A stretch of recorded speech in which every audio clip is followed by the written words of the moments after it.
Այսօրվանից Հայաստանում մեկնարկում է ազգային ժողովի ընտրությունների քարոզարշավը, այն կտևի 29 օր մինչև հունիսի 5-ը։ Քարոզարշավին մասնակցում է 19 քաղաքական ուժ։ Այս ընթացքում քաղաքական ուժերը քարոզարշավը կիրականացնեն օրենքով սահմանված կարգով, հանդես գալով տարբեր ծրագրերով եւ նախաձեռնություններով։ Ընտրությունները կանցկացվեն հունիսի 7-ին։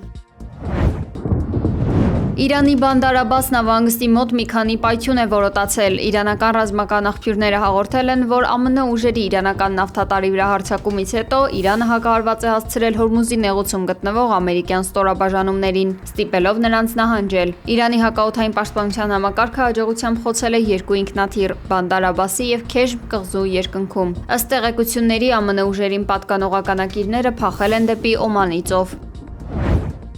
They trifled with us today. We blew them away.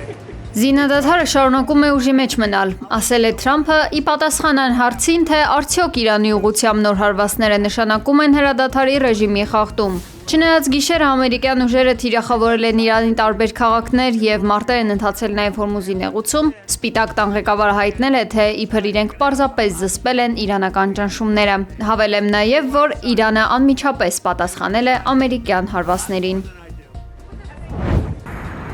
ԱՄՆ-ի եւ Իրանի միջև այս պահին ընթացող լարվածության ֆոնին համաշխարհային նավթի գները սկսել են կտրուկ աճել։ Աբու Դաբիում եւ Դուբայում մի շարք պայթյուններ են որոտացել։ ԱՄՆ-ն հարձակվել է նաեւ Իրանի հարավային Մինաբ քաղաքում գտնվող ռազմածովային բազայի վրա։ Թեհրանը մեղադրել է ԱՄՆ-ին Իրանի մի քանի շրջանների վրա հարձակվելու եւ հրադադարը խախտելու համար։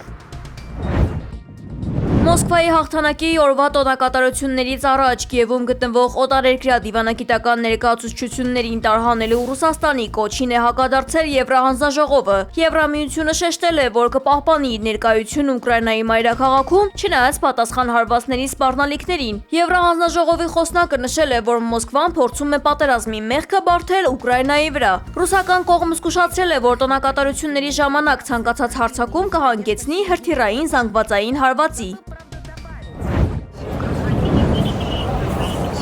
Ռուսաստանի հարավում 13 օդանավակայաններ դադարեցրել են աշխատանքը, աերոնավիգացիայի վարչական շենքում ԱԹՍ է հայտնվել։ Ռուսաստանի Դաշնության տրանսպորտի նախարարությունը հայտնել է, որ անձնակազմին վտանգ չի սպառնում, մասնագետները ստուգում են սարքավորումները։ Կեսգիշերից ի վեր Մոսկվա թռչող 13 ուկրաինական անօդաչու թռչող սարքեր են խոցվել, չնայած Ռուսաստանի հաղթանակի օրվա առիթով հայտարարած հրադադարին։ Վնուկովո եւ Դոմոդեդովո օդանավակայաններում թռիչքների սահմանափակումներ են մտցվել։ Նախորդին Դաշնության արտգործնախարարությունը հայտարարել էր, որ հրադադարի խախտման դեպքում պատասխան հարվածներ են լինելու։ Մեքսիկայում հազարավոր մարդկանց մասնակցությամբ համերգի ժամանակ հրդեհ է բռնկվել, որի հետևանքով առնվազն 5 մարդ զոհվել է։ Մարդիկ խոճապահար փախել են, քանի որ խիտ սև ծուխը պատել է տարածքը։ Հրդեհի պատճառն առայժմ անհայտ է։